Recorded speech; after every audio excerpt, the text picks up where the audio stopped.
Manyulu sama-sama Tambo Minangkabau lanjutan 7 Undang-Undang Luar.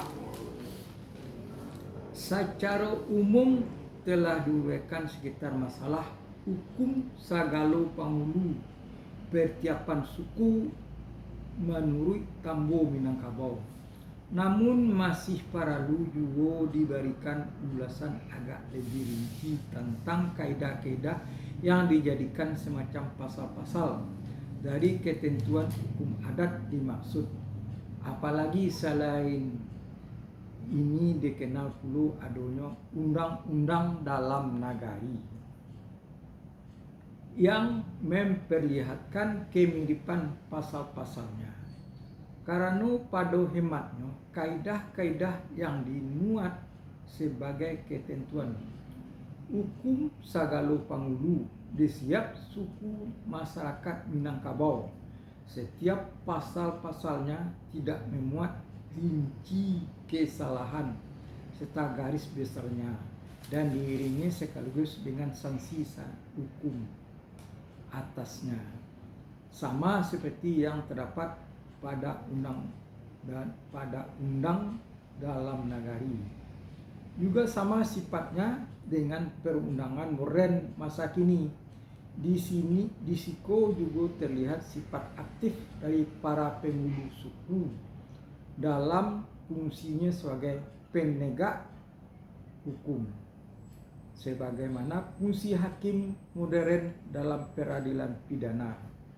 Demikian dapat diraba dari kaidah tersebut. Sebagai ketentuan tentang hukum acara pidana adat di masyarakat Minangkabau masa lalu, selain itu terlihat juga pertama, kaidah salah cancang diberi pampas, salah bunuh diberi balas atau diat. Terlihat pula punya sifat yang mendahului zamannya, karena ganti rugi yang layak diterima ahli waris ataupun korban sendiri tanpa memerlukan pengajuan sebagai suatu tuntutan. Akan tetapi hakim adat punya kewajiban yang melekat dalam jabatannya buat membebankan itu pada terhukum. Itu juga terlihat pada undang-undang dalam nagari. Kaidah yang berbunyi, salah cancang memberi pampas, salah bunuh memberi diat, jelas memberi pengetahuan hukum bahwa si bersalah dihukum dengan kewajiban memberi kepada keluarga korban atau pihak yang dirugikan tanpa perlunya mengajukan tuntutan seperti dalam KUHP. Kedua, menurut tinjauan ilmu hukum modern, kaidah demikian adalah suatu ketentuan hukum yang memuat penyelesaian secara keperdataan di dalam peristiwa pidana dengan metode penyelesaian serentak. Suatu pemikiran hukum yang terlihat di dalam tatanan hukum publik Indonesia melalui Undang-Undang Nomor 8 Tahun 1981 yang dikenal dengan nama KUHP, Kitab Undang-Undang Hukum Acara Pidana, termuat dalam bab 3 balik pada pasal-pasal 98 sampai dengan 101, suatu ketentuan yang tidak dikenal ada di dalam hukum acara pidana sebelumnya, dalam kurung akhir. Sebagaimana diketahui, AIR hanya memuat ketentuan tentang acara pemidanaan. Sedangkan bagi yang menderita kerugian akibat suatu tindakan pidana dapat menempuh tuntutan perdata secara pisah dengan menjadikan putusan pidana sebagai alat pembuktiannya. Cuma saja kaidah hukum pidana adat Minangkabau terlihat begitu sederhana. Namun demikian sesuai pula dengan kesederhanaan pemikiran masa itu. Di waktu mana Mungkin tidak dibudayakan pola pikir anaknya kan, atau anak negari yang berbelit-belit atau punya kemauan yang berkelit. Apakah ia memang pelaku dari peristiwa pidana yang dituduhkan seperti yang telah dikemukakan dalam adagum adat sebelumnya? Batu biji si buntang-buntang tak boleh dimintolai. Jika tersangkut di undang-undang tak boleh bakatolai. Dan adalah suatu yang dipantangkan karena akan membuat malu seluruh kaumnya apabila yang bersangkutan berkelit atas perbuatan yang dilakukannya di dalam pola pikir masyarakat adat Minangkabau yang demikian disebut. Jika angan di kesalahan bakato bakacadikan basilek balantiak jari mencari tanjuang nan baliku mencari pamatang nan bakelo mencari buat dengan daif mencari lambu jo nan karas.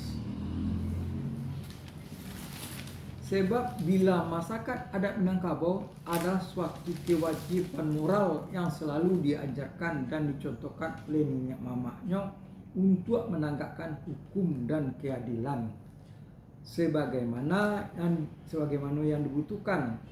Salah bapatui talimbago utang maisi cupak gantang dalam kurang kursif ambuk tambo 1 halaman 6 balik. Ketiga, pola pikir yang terdapat dalam pasal 1 Undang-Undang dan 28 dari Undang-Undang luar ini ditemukan juga dalam ketentuan pasal-pasal lainnya. Di pasal 2 salah tariak mengembalikan, salah makan memuntahkan.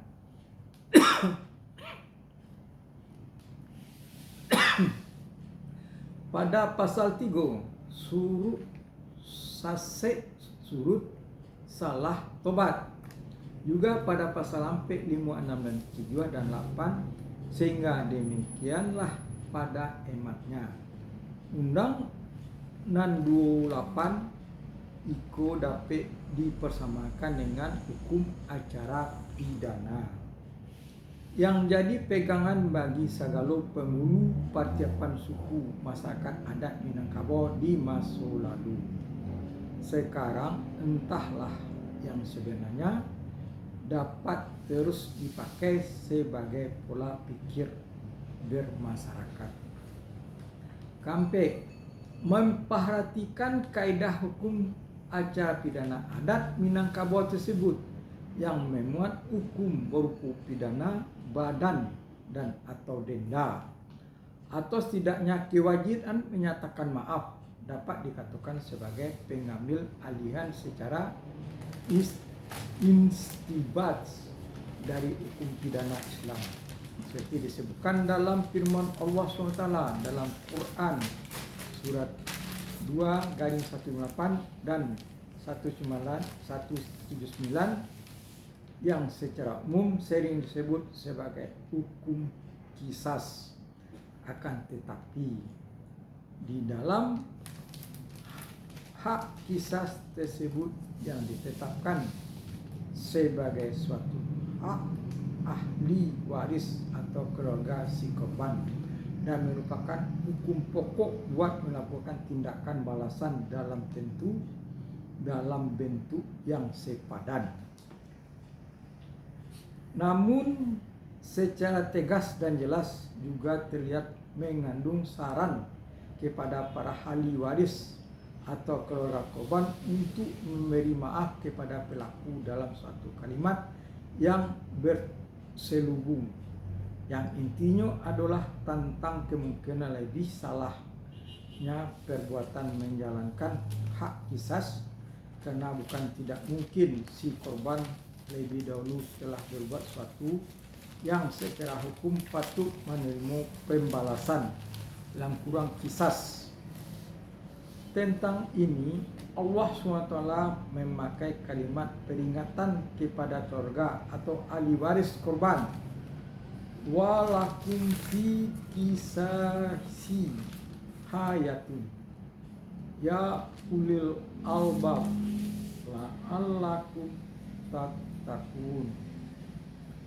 Bagi para ahli waris pemegang hak kisas untuk dimaklumi bahwa di dalam hak kisas itu tergenggam nyawa orang lain. Demikianlah agar dimaklumi, wahai orang-orang yang berpikiran waras, agar kamu dapat terpelihara dari kemungkinan salah menggunakan hak kisas tersebut. Quran surat 2-179, sehingga adalah logis sekali apabila ketentuan mengenai hukum salah bunuh di dalam ketentuan hukum segala penghulu ikut tadi cantumkan juga bentuk hukum alternatif sebagaimana hukum Quran menyebutnya demikian, yang dengan memberi kesempatan kepada si tersalah untuk cukuplah bila dikenakan hukuman pengganti atau diat, atau hukum pengganti atau diat saja. Suatu ketentuan dalam kurun waktu yang lama dikecam dan dikomentari oleh para orientalis sebagai hukum yang kidam dan tidak berperi kemanusiaan. Walaupun di negara mereka sendiri dikenal adanya hukum pancuang dengan kata guillotine, kurang kapan silet, atau pembunuh di kursi listrik, suatu sikap yang sebenarnya dilatar belakangi oleh sikap dendam politik abad pertengahan yang oleh ahli sejarah disebut dengan abad gelapnya Eropah, yang oleh ahli sejarah disebutkan dengan abad gelapnya Eropah. Walaupun demikian, ketentuan hukum balas membalas sebenarnya adalah suatu bentuk hukum umum dan berlaku di mana saja sejak dahulu sampai masa kini dan yang akan datang.